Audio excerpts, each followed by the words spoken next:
Hey, what's up, everybody? Video 44 coming into another video. All right, so I think, um, obviously, I'm the worst person to have quoting anyone, so I'm not going to attempt to decipher Rob Pelinka's latest quote.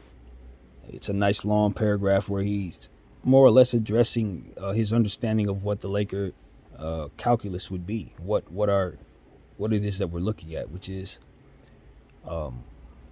us getting a championship or simply not. There's no incremental progress within that as it pertains to our what it is that the Laker way is in his mind. And I think that speaks to the specifics of LeBron James's timeline. That's what I think he's referring to. I think he's referring to the fact that so long as we're in that space with him, we need to win and win right now. And he's essentially letting LeBron James know that. I think that's what it is. I think that's him and Jeannie Buss allowing LeBron James to know what they understand to be the specifics of what it is we're dealing with at this time. That's how I took it. Now, I do believe that Rob Pelinka has had some decisions that we've questioned in the past. Some of the trades that he's made over the years have been pretty bad. We know that. But I do like where we're at with the Rui Hachimura trade. It was risky in regards to giving up future assets, but they're not future assets you are concerned with letting go of. So I'm feeling pretty good about that move, and I'm optimistic that we can keep on searching for good opportunities to improve our basketball club. What I don't want is to misunderstand what he's saying.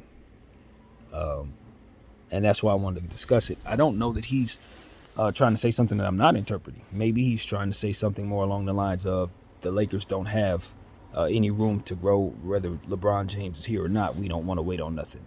And that's how it was in the past, so it wouldn't be completely inaccurate, to be honest with you.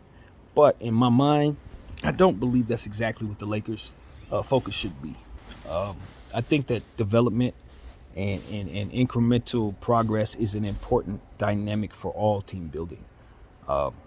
Even in situations where you have a timeline that's right away, you still want to have some young talent on the back of your bench or in the middle of your roster more so, to keep you fresh and keep you current and ultimately give you the best opportunity to compete with today's NBA. There are no teams in this league that don't have young players. So if you're not looking at this as a development situation, then you're not necessarily in the same league with the rest of the league you're in. And so, while you want to have a win now timeline and communicate to LeBron James, you understand the importance of what it is that we're doing here. You also want to understand that in order to best compete in today's league, you can't do it without young players. And if you're assessing young players, then the only way to truly get them to be champions is if you are implementing the understanding that they can get better incrementally and as they progress on their own pace. And if you're going to rush them into their process, you're likely not going to get the most out of those young players, and you're going to end up making some of the same mistakes that we've made in the past.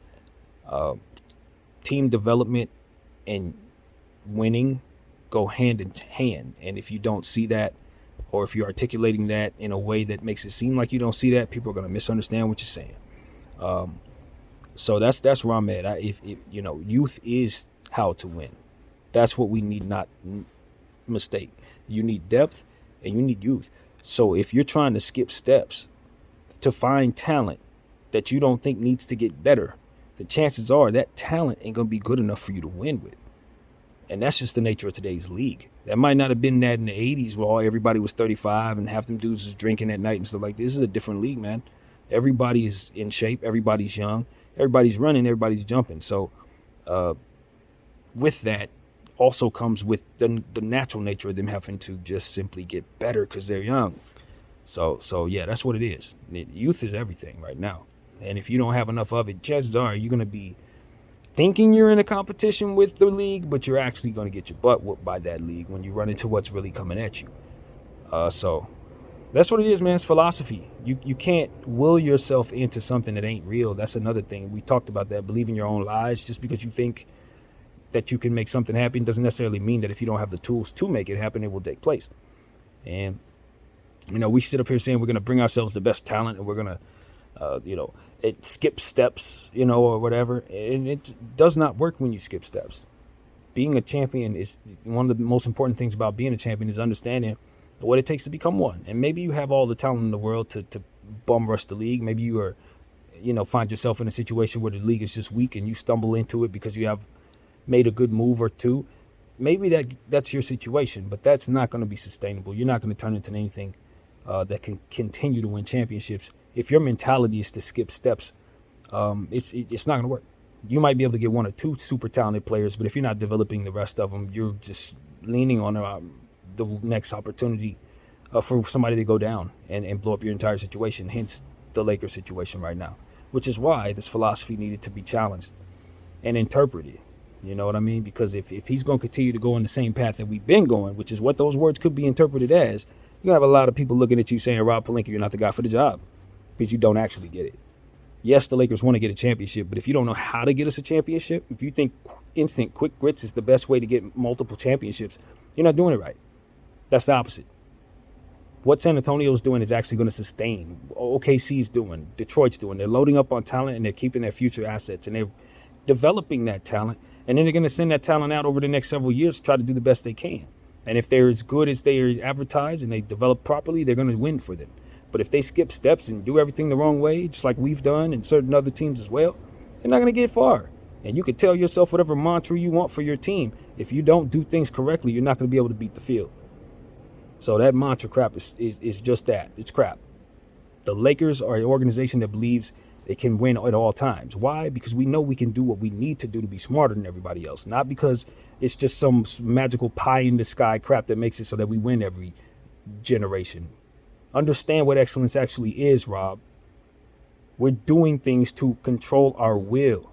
As things change, we stay great within it because we stay current and we don't skip steps. That's how the Lakers got as good as we were. It wasn't fake. It wasn't a phony rah-rah thing. No. We were doing things right.